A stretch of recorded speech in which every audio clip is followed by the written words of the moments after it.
لعيب كرة محترم، ولكن اي حد هيلعب عليه الفترة اللي جاية يا سواد السواد. الراجل ما بيخافش، الراجل بيمسك الكرة هو اللي بيروح لك عشان يرقصك. والنهارده خد انذار، ما يعني انذار عادي جدا المفروض ان هو ما ياخدوش، مع ان دغموم ده اللي خد بسبب الانذار عامل يجي 4 فاولات، مفروض ان هو كان لازم ياخد طرد النهارده دغموم ده.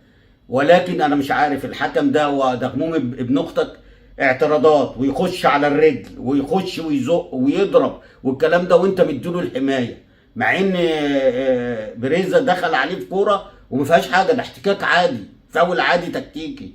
انت قمت جاي جاري جاري وقمت جاي مطلع الانذار. بصراحه النهارده اقل حاجه في المباراه حكم المباراه، حكم يعني ضعيف ضعيف ضعيف. قول من هنا لبكره، وبعد كده المفروض ما يحكمش تاني ماتشات كبيره، لان شكله متوتر، شكله خايف.